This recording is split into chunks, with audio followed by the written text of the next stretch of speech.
Last time KCL देखा था, Kirchhoff current law. Current एक किसी भी जंक्शन पे, हमने लास्ट टाइम नोड और जंक्शन के डिफरेंस भी देखा था। जंक्शन मतलब ऐसा पॉइंट जहाँ पे 3 या 3 से ज्यादा वायर आके मिलते हो। फिर भाई उसके बाद हमने केवीएल। अब केवीएल हमने शुरू करना है, ठीक है भाई, सबसे खास है केवीएल, ठीक है। करंट लॉ तो बहुत आसान है यार, हम शुरू से करते आ रहे हैं ना। यहाँ से 2 करंट आएगा तो ऐड हो जाएगा या इक्वल डिवाइड हो जाएगा, वो तो करते आ रहे थे, तो वो काफी आसान है। अब जो हम देखने जा रहे हैं वोल्टेज, भाई किरचॉफ वोल्टेज लॉ, तो वोल्टेज स्टार्ट करने वाले थे, या इसको बच्चा लोग लूप लॉ भी कहा जाता है। लूप लॉ भाई ये क्या होता है समझेंगे। करंट वोल्टेज लॉ या तो फिर लूप लॉ, केवीएल। अब अच्छा, according to this,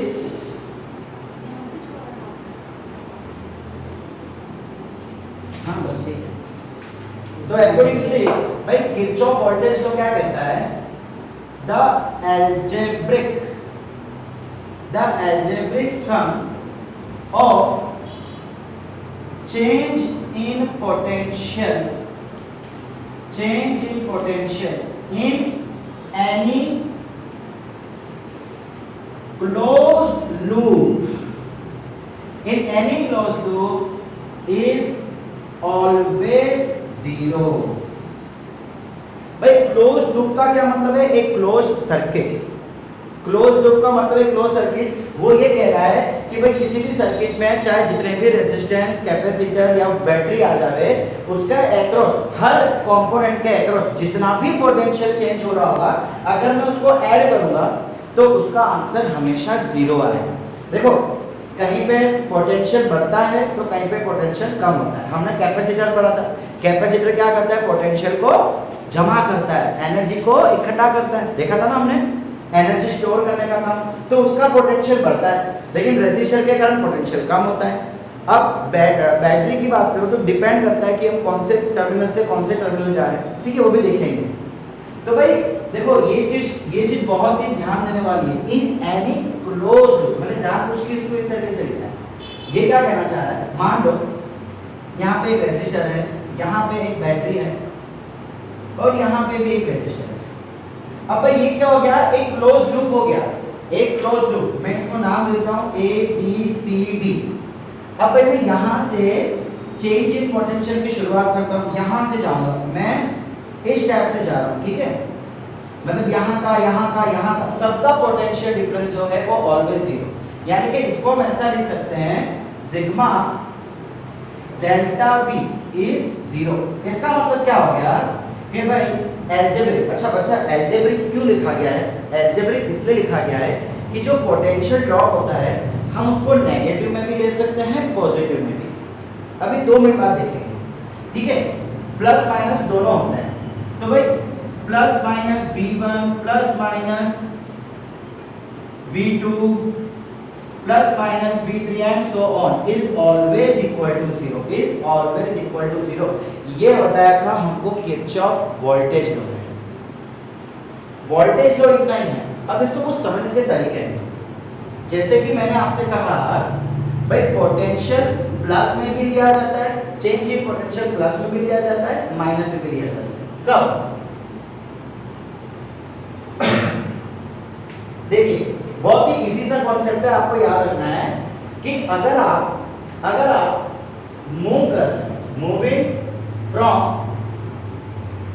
high potential to low potential, भाई जब आप हाई पोटेंशियल से लो पोटेंशियल पे जाएंगे तो उस समय क्या होगा, आपका पोटेंशियल कम हो रहा है, तो भाई जो भी पोटेंशियल होगा उसको ले लेंगे हम -v। जो भी पोटेंशियल होगा उसको हम क्या ले लेंगे, माइनस। क्यों? अरे भाई हाई से लो जा रहे हैं तो पोटेंशियल कम हो रहा है, इसको हम क्या बोलते हैं, वोल्टेज ड्रॉप, वोल्टेज ड्रॉप, ठीक है। और अगर इसका उल्टा कर दें, अगर हम लो से हाई पोटेंशियल पे जा रहे हैं तो इसे हम बोलेंगे पोटेंशियल गेन। क्या बोलेंगे, पोटेंशियल गेन। कब? जब हम लो से हाई पे जाते हैं। तो इस समय जो भी हमारा V होता है वो हमेशा पॉजिटिव रहेगा। यानी कि जो चेंज इन पोटेंशियल है ना, change in potential negative and change in potential positive. Sign बहुत जरूरी है, साइन बहुत जरूरी है। साइन के क्या रूल है? अगर आप हायर से लोअर पे जा रहे हैं तो चेंज इन पोटेंशियल नेगेटिव, अगर आप लोअर से हायर पे जा रहे हैं तो पोटेंशियल गेन पॉजिटिव। ठीक है, इसको जरा देखते हैं कि सर्किट वाइज कैसे अलग अलग किया जा सकता है।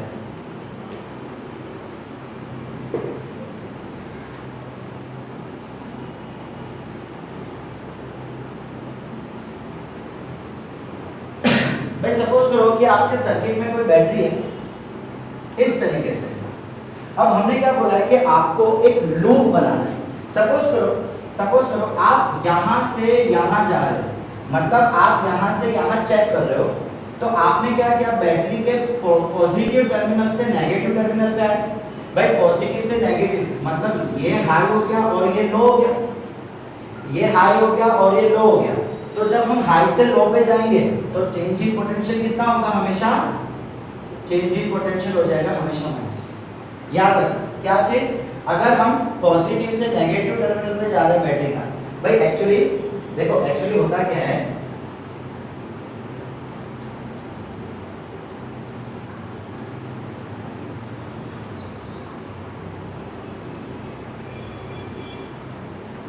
देखो सपोज करो कि ऐसी कोई सर्किट है, तो भाई देखो ये भी मेरा क्लोज लूप हो गया और ये भी मेरा क्लोज लूप हो गया। अब मैं इसमें यहां से यहां भी जा सकता हूं। देखो वोल्टेज तो ये कहता है कि भाई change in potential in any close loop, हमें किसी एक ही क्लोज लूप के बारे में बात करनी है। तो ये एक क्लोज लूप है, ये दूसरा क्लोज लूप है, इसके अक्रॉस भी potential zero, change in potential zero, और इसके अक्रॉस भी चेंज इन पोटेंशियल जीरो। अब हम कौन से डायरेक्शन में जाए? तो बच्चा लोग आप चाहो तो आप क्लॉकवाइज भी जा सकते हो, आप चाहो तो आप एंटी क्लॉकवाइज भी जा सकते हो। दो लूप है, दोनों में क्लॉकवाइज जा सकते हो, दोनों में एंटी जा सकते हो, या किसी एक में क्लॉकवाइज है किसी एक में anti clockwise. Choice is yours, आपको जैसे करना है आप कर सकते हो। या तो दोनों में क्लॉकवाइज घूमो, या दोनों में एंटी क्लॉकवाइज घूमो, या एक में क्लॉक और एक में एंटी क्लॉक, आपकी मर्जी, जो करना है करो, आंसर हमारा सेम आएगा। हम भी कुछ क्वेश्चंस भी देखेंगे इसके, ठीक है। तो इस तरीके से हम किरचॉफ वोल्टेज लॉ को अप्लाई करते हैं। अब आइए आगे और इसकी बात कर लेते हैं। तो भाई हमने क्या देखा कि जब हम बैटरी के अक्रॉस पहुंचेंगे, पॉजिटिव टर्मिनल से नेगेटिव टर्मिनल पे जाएंगे तो चेंज इन पोटेंशियल हो जाएगा माइनस। अगर इसका उल्टा कर दें भाई, अगर आप एंटी क्लॉकवाइज जा रहे हो, सपोज ऐसे जा रहे हो, तो हुआ क्या कि आप माइनस से प्लस पे आ गए, यानी कि माइनस वाला लो पोटेंशियल और प्लस वाला हाई पोटेंशियल। अरे बच्चा ऐसा ही तो होता है, बैटरी पे एक +5 है तो दूसरा -5 हो जाएगा, एक +6 है दूसरा -6 हो जाएगा। तो इसका मतलब ये प्लस क्या बोल रहे हो?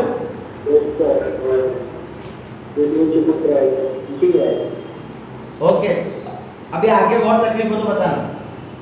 तो बच्चा लोग यहाँ पे जब हम माइनस से इस पे आ रहे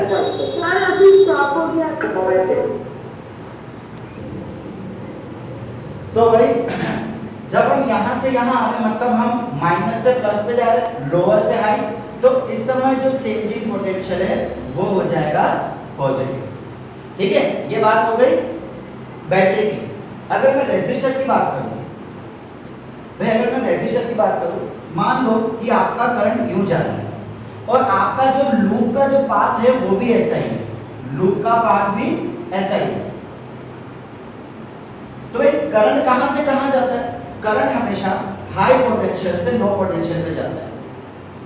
करंट हमेशा, भाई करंट क्या होता है? इलेक्ट्रॉन्स के ऑपोजिट डायरेक्शन में। इलेक्ट्रॉन मतलब नेगेटिव चार्ज, नेगेटिव चार्ज कहां जाते हैं? लो से हाई, मतलब इलेक्ट्रॉन लो से हाई में आ रहे हैं तो करंट हाई से लो में जाएगा।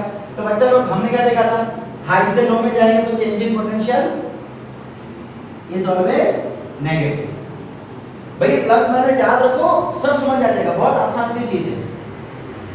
अब इसका उल्टा करते हुए भाई करंट उसी में, लेकिन अगर मैं मेरा पाथ यूं ले लूं तो इस बार क्या हो गया?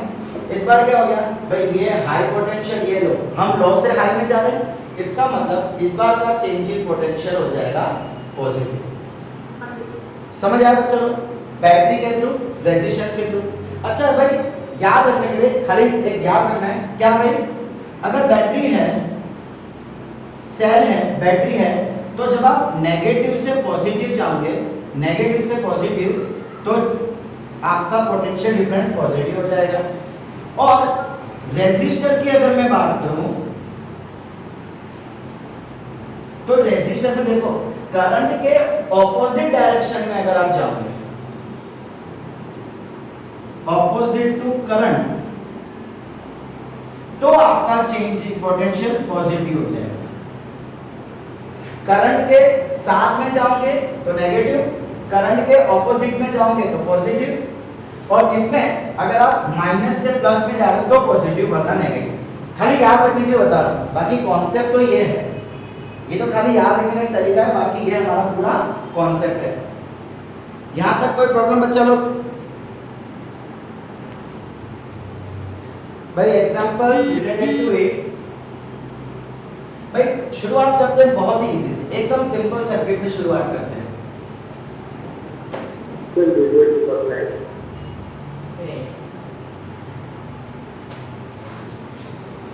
ओके भाई, सपोज करो हमने 12 वोल्ट की बैटरी ले ली है और ये रेजिस्टेंस ले लिया 3 ओम, इसको ले लिया 5 ओम। क्वेश्चन है find the current in each resistance. अब बच्चा लोग मुझे भी पता है कि इस सर्किट को यह आंसर निकालने के लिए मुझे किरचॉफ लॉ लगाने की जरूरत नहीं है, मतलब उसके बिना भी ये आंसर पॉसिबल है ना भाई। ये दोनों सीरीज में है तो ये क्या हो जाएगा 5 प्लस 3 8 ओम हो जाएगा। मैंने एम्पियर लिख दिया गलती से, तो 5 प्लस 3 8, बैटरी 12 वोल्ट की, सो करंट कितना हो जाएगा V बाय R, यानी कि 12 बाय 8। एक काम करते हैं, इसको 16 ले लेते हैं थोड़ी सिंप्लिसिटी के लिए, और कुछ नहीं। सो आंसर क्या हो जाएगा 2 एम्पियर। तो यहां से भी 2 एम्पियर, यहां से भी 2 एम्पियर, तो आंसर आ गया 2 एम्पियर, बिल्कुल सही। लेकिन इसी क्वेश्चन को हम किरचॉफ लॉ से सॉल्व करते हैं। चलिए भाई, सिर्फ आपको कुछ चीजें बताने के लिए हमने एकदम इसी क्वेश्चन लिया। अब भाई लूप कहां से कहां लेना है वो आप पे डिपेंड करेगा। A B C D, मैं फिलहाल हमेशा क्लॉकवाइज फॉलो करता हूं, आपको एंटी क्लॉक करना तो आप एंटी क्लॉक कर सकते हो। हम लोग कहां जा रहे हैं, क्लॉकवाइज में जा रहे हैं। तो भाई पहले लिखना पड़ेगा for loop A B C D A। भाई आप कहां से कहां चले वो आपको बताना पड़ेगा इस तरीके से, कहां से कहां तक चले, लूप कहां से लिया है, ठीक है। चलो सपोज करो मैं A से शुरू करता हूं, हम यहां से गए, यहां से गए, देखो इधर रेजिस्टेंस आया। अब भाई रेजिस्टेंस के अक्रॉस पोटेंशियल ड्रॉप कितना होता है IR होता है, पॉजिटिव या नेगेटिव। भाई करंट की डायरेक्शन में नेगेटिव, हमने क्या देखा था, करंट के ऑपोजिट डायरेक्शन में पॉजिटिव और उसके साथ में होगा तो नेगेटिव। तो यहां पे हमने क्या -IR।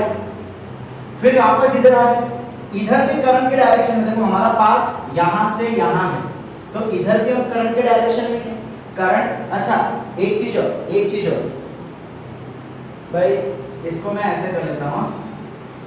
भाई सबसे पहले आपको क्या करना है, सबसे पहले आपको करंट निकालना है, और करंट जितना भी बैटरी से निकाला जाएगा उतना ही करंट वापस उसमें डाला भी जाएगा।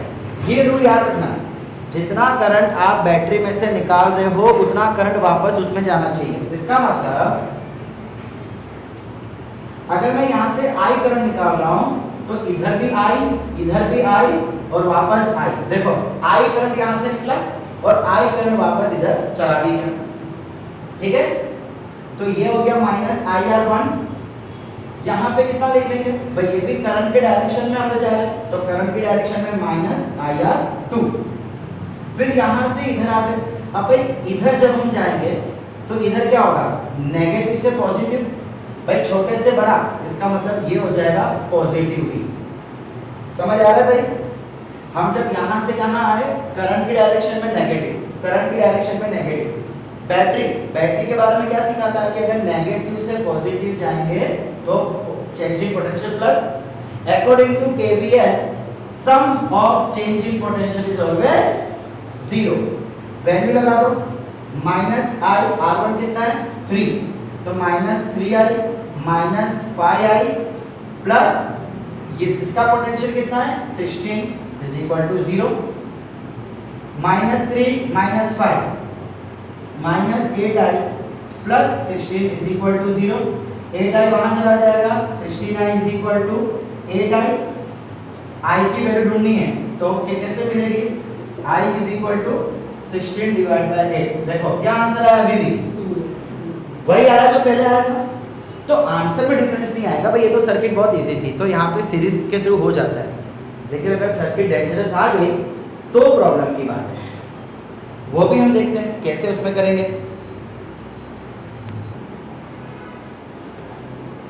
भाई पहले हम कुछ बेसिक्स क्वेश्चन देखेंगे, मतलब थोड़ा लेवल धीमे धीमे हाई करते जाएंगे, और फिर हम आईआईटी 2000 मतलब आपके जेडब्ल्यू मेंस 2015 और जेडब्ल्यू मेंस 2017 के दो क्वेश्चन भी आज सॉल्व करेंगे। यही कॉन्सेप्ट है, यही तरीका है, कुछ अलग नहीं है। ठीक है, पहले ये नॉर्मल क्वेश्चन है, क्या ये जेडब्ल्यू का नहीं है।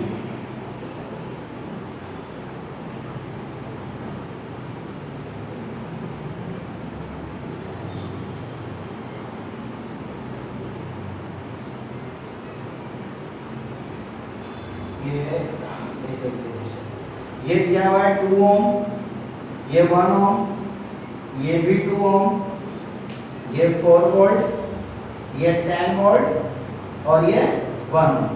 ठीक है बच्चा लोग, अब आपको बोला है क्वेश्चन अभी भी वही है, find current in each resistance. ठीक है बच्चा लोग, अब पहले सबसे पहला रूल करंट निकालो। अब यहाँ पे तो दो बैटरी है, करंट कहां से निकालोगे भाई, जहां से आपकी मर्जी। भाई याद है हमने लास्ट लेक्चर में देखा था केसीएल के समय, draw the current from any cell you want, किसी भी एक सेल से आप अपना करंट निकालिए। ठीक है, चलिए मैं यहां से निकाल लेता हूं। आई करंट, ये पॉजिटिव टर्मिनल है तो करंट हमेशा पॉजिटिव टर्मिनल से निकलता है, याद रखना।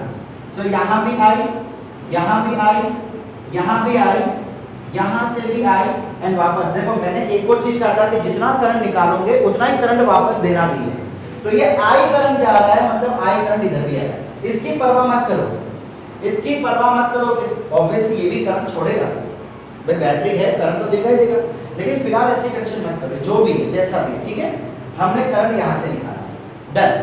अब लूप डिसाइड कर लो, क्लॉकवाइज जाना है कि एंटी क्लॉक। मैं हमेशा क्लॉकवाइज प्रेफर करता हूं, तो ये हमने ले लिया क्लॉकवाइज। ठीक है, यानी कि हमारा पाथ जो है वो यूं हो जाएगा। चलिए फिर से नाम दे दूं, A B C D. So for loop A B C D A, okay, जहां से शुरू किया वहीं पे खत्म। यहां से शुरू करते हैं, मैं यहां से जा रहा हूं। तो बच्चा लोग पहले बैटरी आ गई, छोटे से बड़ा, छोटे से बड़ा क्या होता है पॉजिटिव, सो प्लस 4। फिर मैं यहां जा रहा हूं, करंट इधर आ रहा है, करंट के ऑपोजिट डायरेक्शन, तो करंट के ऑपोजिट डायरेक्शन में पॉजिटिव, सो प्लस 2i। भाई हम IR लिखते हैं ना, बेटा मैं अब IR नहीं लिखूंगा, आपको एग्जाम में पूरी फॉर्मूला लिखनी है भाई। जैसे कि चलो मैं यहां लिख लेता हूं, प्लस V1, इसको V1 बोल देता हूं, इसको V2 बोल देता हूं, प्लस V1 प्लस IR1। ठीक है, फिर अब यहां जा रहे हैं, इधर भी करंट ऑपोजिट डायरेक्शन में, तो ऑपोजिट डायरेक्शन में पॉजिटिव, प्लस IR2। इधर जा रहे हैं, इधर भी करंट ऑपोजिट डायरेक्शन में, प्लस IR3। ये थर्ड रेजिस्टेंस है ना, तो I3। अब फिर से बैटरी आ गई, लेकिन इस बार बड़े से छोटा, पॉजिटिव से नेगेटिव, हाई से लोअर। तो हाई से लोअर क्या हो जाएगा, माइनस V2। भाई मैंने V1 यहां लिखा था तो यहां पे V2 लिख लिया। फिर इधर आया, इधर आया, इधर आया, वापस इधर। भाई करंट के ऑपोजिट, देखो ये करंट की डायरेक्शन और ये हमारी डायरेक्शन, तो ऑपोजिट में प्लस, तो फिर से हो जाएगा प्लस I4। इन सबका समेशन कितना, 0। वैल्यूज पुट कर दो, V1 कितना है 4, I मुझे चाहिए, R1 कितना है 2, तो 2i, R2 कितना है 1, R3 कितना है 2 माइनस V2 कितना है 10, R4 कितना है 1, तो क्या हो गया 4 minus 10 minus 6 plus 2 plus 1 3, 3 plus 2 5, 5 plus 1 6, 6i is equal to 0। इसको वहां ले जाता हूं, ठीक है, ये वहां चला जाएगा, तो 6i is equal to 6, i is equal to 1 ampere. हमारा आंसर क्या आ गया, i is equal to 1 ampere. अब भाई मैं देख सकता हूं कि सभी रेजिस्टेंस में सेम करंट फ्लो हो रहा है, सो हम लिख देंगे answer current in each resistor is 1 ampere. Finish. अभी तक बच्चा लोग हमने जो क्वेश्चन देखा ना उसमें एक ही लूप बन रही थी, अब भाई दो लूप बन रहे हैं इसमें, ठीक है। क्वेश्चन अभी भाई है find the current in each resistor. अब बच्चा लोग सबसे पहले करंट निकालो, एक बैटरी में से निकालना है तो एक में से निकालो, दो में से निकालना है दो में से निकालो। बेस्ट क्या है, सबसे आसान क्या है, देखते हैं चलिए। भाई सपोज करो मैं यहां से करंट निकालता हूं, आप चाहो तो यहां से भी निकाल सकते थे, यहां से भी निकाल सकते थे, भाई आप पे डिपेंड है। मैंने यहां से करंट निकाला, ये करंट इधर चला जाएगा, भाई यहां पे डिवाइड, तो चलो मैं बोल देता हूं इधर I1 इधर I2। भाई आपको पता ही है ना, जो ब्रांचेस आएगी नोड पे या जंक्शन पे करंट डिवाइड होता है, and according to KCL incoming current is always equal to outgoing currents. तो इनकमिंग कितना, देखो जितना इनकमिंग होगा उतना ही आउटगोइंग होगा। इसका मतलब अगर मैं I1 और I2 को प्लस कर दूं तो मुझे क्या मिल जाएगा I। KCL outgoing currents is always equal to incoming, तो इनकमिंग कितना था I, आउटगोइंग कितना है I1 I2, ठीक है। अब इधर I1 है तो इधर भी I1, इधर भी I1, वापस इधर आ गए। अब इधर क्या होगा बच्चा लोग, अब वापस I1 इधर भी जाएगा, वरना वो I2 और I1 टकरा जाएगा ना, वो पॉसिबल नहीं है। होगा क्या कि ये I1 I2 दोनों ऐड हो जाएंगे और फिर से I निकल के इतना।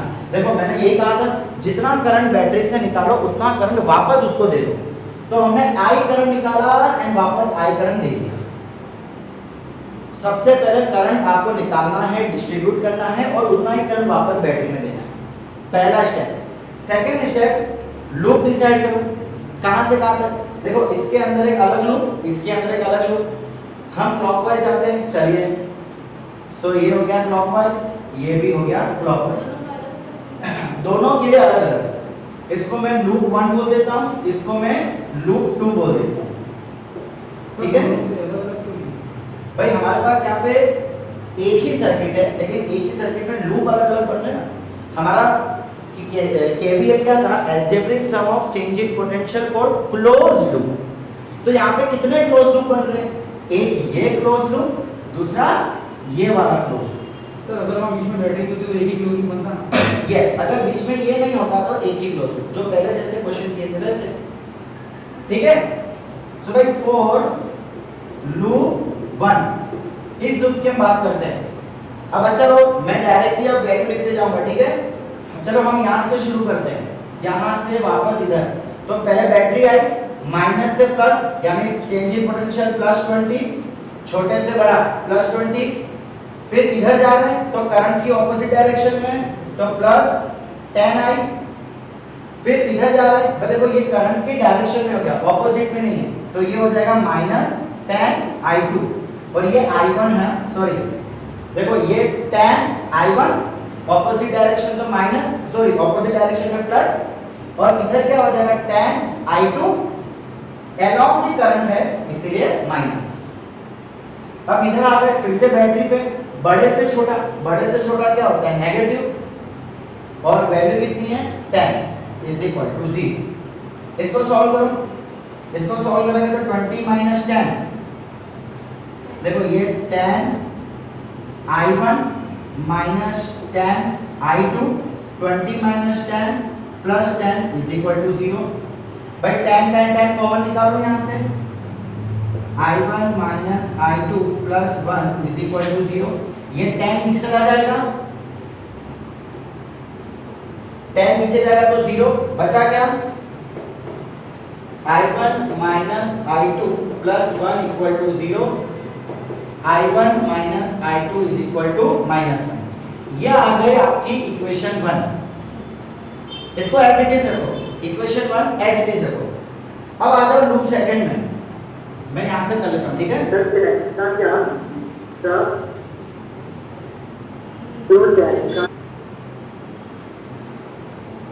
अब बच्चा लोग मैं ये लूप 2 ले लेता हूं,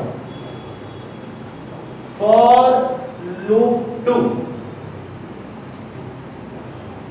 भाई मैं क्लॉकवाइज जा रहा हूं, चलिए मैं शुरुआत यहां से करता हूं।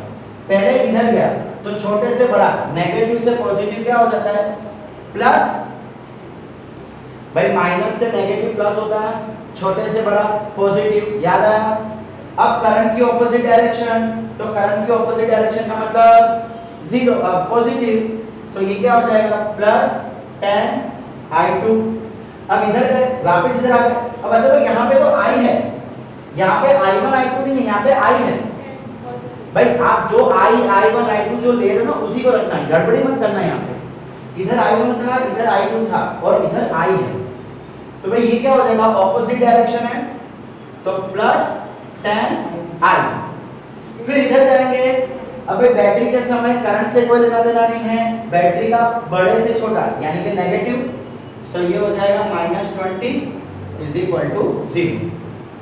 भाई समझ आया, यहां तक समझना जरूरी है, आगे तो फिर बहुत आसान है।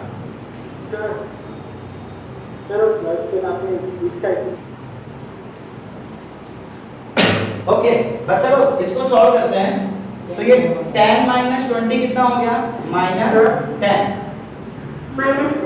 Plus 10I2 plus 10I। बच्चा लोग I के बदले I1 प्लस I2 लिख सकते हैं, बिल्कुल लिख सकते हैं। सो ये मैंने लिख दिया I1 plus I2 is equal to 0। 10 minus 20 minus 10, 10I2 और I की जगह पे I1 प्लस I2। इसको सिंप्लीफाई करें, -10 प्लस 10I2, इसको अंदर डाल दो, plus 10I1 plus 10I2 is equal to 0। ये माइनस वाले को यहाँ पे लेके आते हैं, तो ये तो हो गया इक्वल टू 10, ये माइनस वाला वहां पे।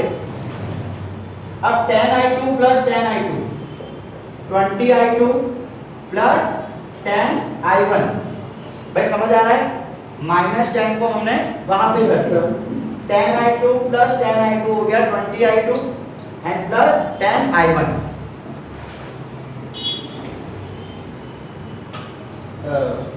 15 मिनट हो गए, चलिए अब चलो यहां से मैं 10 कॉमन निकाल लूं, तो 10 कॉमन निकाला तो 2I2 plus I1 is equal to 10, 10 10 cut गया, कटने के बाद इधर आ जाएगा 1, so 2I2 plus I1 is equal to 1। ये आ गई आपकी सेकंड इक्वेशन। भाई इसको मैं यहां पे लिख देता हूं, I1 के नीचे I1, I2 के नीचे I2 is equal to 1। Elimination method याद है, एलिमिनेशन मेथड कर रहे हैं हम लोग, माइनस माइनस माइनस, ये कट गया, ये आ गया -3I2, ये आ गया -2, I2 is equal to 2/3। I2 कितना आ गया, 2/3। बस अब तो क्या है, यस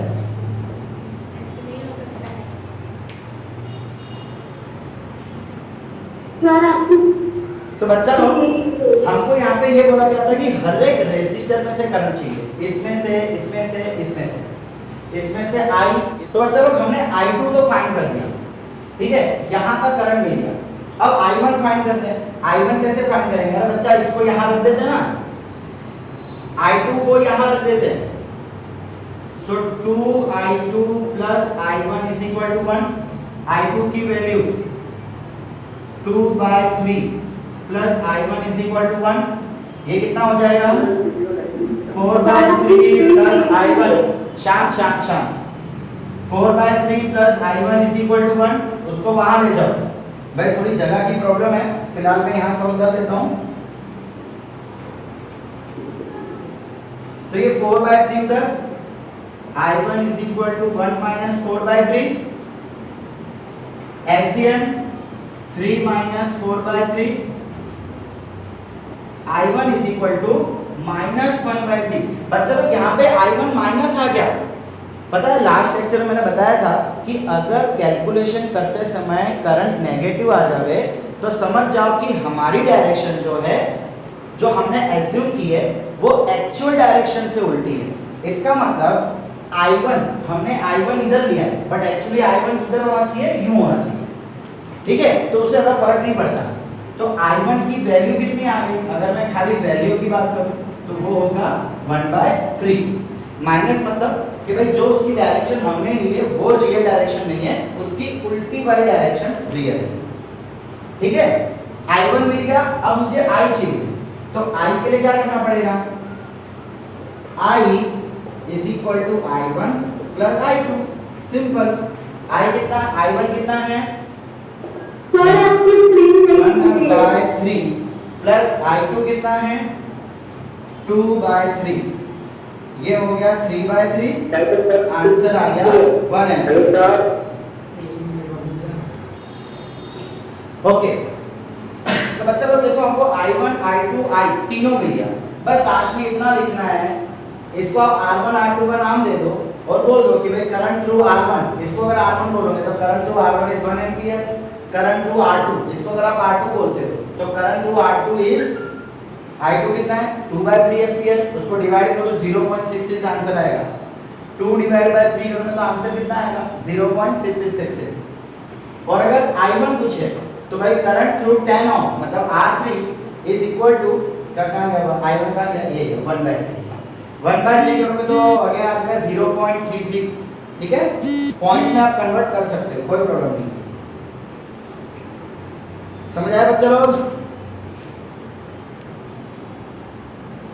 ओके बच्चा लोग, भाई अब हम एक क्वेश्चन देख लेते हैं जो कि जेईई मेन 2015 में पूछा गया था।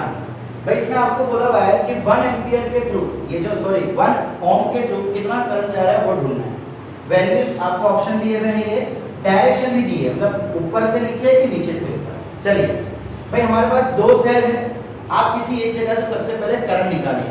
चलो मैं यहां से ले लेता हूं, I करंट ले लिया, इधर भी I जाएगा, इधर करंट का बंटवारा होगा। हम बोलते चलिए यहाँ पे I1, यहाँ पे I2। तो चलो इधर भी I1 आ जाएगा, इधर भी I1। अब ये I1 और I2 दोनों मिलके यहाँ से हो जाएगा फिर से I। तो देखो बैटरी में फिर से I चला गया। हमने वही देखा था, जितना करंट बैटरी से निकलेगा उतना ही करंट बैटरी में वापस देगा।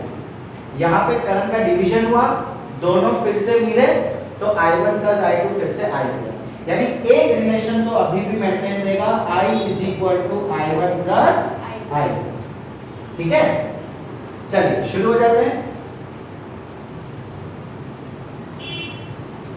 भाई सबसे पहले लूप डिसाइड कर लो, क्लॉकवाइज का एंटी क्लॉकवाइज। एज यूजुअल हम क्लॉकवाइज ही चलते हैं। ये लूप 1, ये लूप 2। यहां से शुरू कर दो। फॉर लूप 1, भाई ये पॉइंट से शुरू करता हूं। सो यहां से ऊपर जाऊंगा, इधर सबसे पहले बैटरी आई, बड़े से छोटा मतलब -6, पॉजिटिव से नेगेटिव जाते हैं, हाई से लोअर, हाई से लोअर तो क्या हो जाएगा नेगेटिव। फिर यहां से इधर करंट की डायरेक्शन में, तो करंट की डायरेक्शन में नेगेटिव I R की वैल्यू 1 है तो फिर मल्टीप्लाई तो होएगा भाई। फिर यहां से वापस इधर, तो करंट के ऑपोजिट डायरेक्शन में plus 3I1 is equal to 0। तो भाई यहां से क्या हुआ, ये 6 को वहां ले जाते हैं, 3I1 minus I2 is equal to 6। यह आ गई हमारी फर्स्ट इक्वेशन। ओके, चलिए समझ आया बच्चों यहां तक? अब ले लेते हैं second loop. For loop 2, again चलो यहां से शुरू करते हैं। भाई आप कोई भी पॉइंट से शुरू कर सकते हो, कोई प्रॉब्लम नहीं, बस जहां से शुरू किया वापस हम भी उधर ही करते हैं। तो यहां से शुरू करें तो सबसे पहले करंट के ऑपोजिट डायरेक्शन, तो IR plus I2, I into R, R 1 है तो फिर 1 मल्टीप्लाई करोगे तो वही का वही। फिर यहां से आएंगे तो करंट के ऑपोजिट डायरेक्शन प्लस 2I अब यहाँ पे बड़े से छोटा तो -9, भाई जब हायर से लोअर पे आएंगे तो चेंज इन पोटेंशियल नेगेटिव। अब यहाँ से इधर आ गए करंट के ऑपोजिट डायरेक्शन में, तो ये कितना हो जाएगा +3I इज इक्वल टू 0। भाई समझ आया? देखो यहाँ से ऑपोजिट डायरेक्शन, यहाँ भी ऑपोजिट डायरेक्शन, यहाँ भी ऑपोजिट डायरेक्शन, तो सब पॉजिटिव। यहाँ पे बड़े से छोटे में आएंगे तो नेगेटिव, इसलिए हमने यहाँ पे माइनस कर दिया। ओके, तो भाई ये क्या हो गया I2 2I + 3I 5I - 9 equal to 0। भाई I के बदले हम क्या लिख लेंगे वापस I1 + I2, I1 + I2 - 9। भाई 9 को वहां भेज देते हैं, तो equal to 9 I2 + 5I1 + 5I2 is equal to 9। I2 + 5, तो ये हो गया 5I1, 5 + 1 6I2 is equal to 9। तो बच्चा लोग ये आ गई हमारी सेकंड इक्वेशन। अब बच्चा लोग एलिमिनेशन मेथड के लिए हमने देखा हुआ है कि भाई या तो I1 या तो I2 का कोएफिशिएंट सेम होना चाहिए। देखो फिजिक्स खत्म, मैथ शुरू हो रहा है, एलिमिनेशन मेथड कर रहे हैं। भाई इधर 3I1 है, इधर 5I1 है, मुश्किल है ना? इधर I2 है, इधर 6I2, तो एक काम करते हैं, इसको 6 से मल्टीप्लाई करते हैं ताकि इधर भी 6 आ जाए। बच्चा मैं मैथ्स का एलिमिनेशन कर रहा हूं, अब फिजिक्स से इसका कोई लेना देना नहीं है, तो मैं 6 मल्टीप्लाई कर रहा हूं, ठीक है? सो 6 3 18I1 - 6I2 6 6 36, इसको उठा के यहां लिख लेते हैं 18I1 - 6I2 is equal to 36। अब बच्चा लोग यहाँ पे देखो ऑलरेडी पॉजिटिव नेगेटिव है, तो माइनस करने की जरूरत नहीं है, ये कट गया। 5 + 18 23I1 is equal to 36 + 9 45। I1 is equal to 45 divide by 23, ठीक है? चलो बताओ 45/23 क्या होगा? भाई हमको 1 ओम करंट चाहिए ना, मतलब मुझे I2 चाहिए, हमें क्या चाहिए था I2, ठीक है? तो काम करो, इसको मत करो, पॉइंट में कन्वर्ट मत करो, ऐसे ही रखो, कोई प्रॉब्लम नहीं। अब क्या करो बेटा, इसको उठा के ये वाले में रख दो, जो पहला इक्वेशन था ना उसमें रख दो। हमको यहाँ पे सिर्फ और सिर्फ I2 से मतलब है, बिकॉज क्वेश्चन पूछा गया 1 ओम रेजिस्टर, तो 1 ओम ये वाला, तो सिर्फ और सिर्फ I2 से मतलब है। तो भाई ये वाली इक्वेशन लिख लेते हैं 3I1 - I2 is equal to 6, ठीक है? ये इक्वेशन लिख ली। अब इसके अंदर I1 की value 45/23 - I2 is equal to 6, कटेगा तो नहीं, मल्टीप्लाई हो जाएगा, ये 5 3 15 12 + 1 13 135 divide by 23 - I2 is equal to 6। इसको यहाँ ले जाते हैं, इसको यहाँ ले आते हैं, तो ये क्या हो जाएगा 135/23 - 6 is equal to I2। LCM 135 minus ये हो जाएगा 6 3 18 12 + 1 13 by 23 is equal to I2। 135 minus 138 तो -3 हो जाएगा, -3/23 इज इक्वल टू I2। तो बस चलो एक चीज तो पता चल गई, करंट नेगेटिव है, नेगेटिव का मतलब क्या हुआ कि जो डायरेक्शन हमने ली है उसकी ऑपोजिट डायरेक्शन हो जाएगी, मतलब करंट की एक्चुअल डायरेक्शन ऊपर है, इसका मतलब Q2P आ जाएगा। इसका मतलब इन दो में से कोई एक आंसर हमारा राइट है। चलिए इसका आंसर निकाले भाई 3 डिवाइड बाय 23 3 डिवाइड बाय 23। बच्चा लोग जेडब्ल्यू में कैलसी अलाउड नहीं होता है तो खुद ही करना पड़ेगा। तो कैसे करेंगे 0 पॉइंट यहाँ पे 30 1 सा 23 7 कितना आ जाएगा 3 जा करूं 9 69 4 जा करूं 23 4 जा 12 8 + 1 92 इससे बड़ा हो जाएगा, यानी कि 0.13। देखो आ गया हमारा आंसर 0.13 Q2P। हमने कुछ किया, कुछ नवा किया नहीं, वही KVL वही KCL का इस्तेमाल किया और JW का ये क्वेश्चन आसानी से सॉल्व कर दिया। ठीक है, मैं ये नहीं बोलूंगा कि बहुत जल्दी किया, जो मेथड है उसको तो फॉलो किया, लेकिन यस अगर कैलकुलेशन राइट है तो हमारा आंसर जरूर सही आ जाएगा। ओके बच्चा लोग, एक चीज बच्चा खास ध्यान रखना, हमने जो करंट की डायरेक्शन ली थी वो ऐसी ली थी, वैल्यू आ गई नेगेटिव। मैंने पहले कहा था नेगेटिव का मतलब जो डायरेक्शन हमने एज्यूम की है एक्चुअल डायरेक्शन उसके ऑपोजिट होगी। हमने डायरेक्शन नीचे एज्यूम की थी तो एक्चुअल कहां हो जाएगी ऊपर, ऊपर मतलब Q2P। ओके बच्चा लोग, तो आज का ये वीडियो, आज का लेक्चर यहीं तक रखते हैं। नेक्स्ट टाइम देखेंगे कुछ नए टॉपिक्स। सर क्लास खत्म नहीं होगी?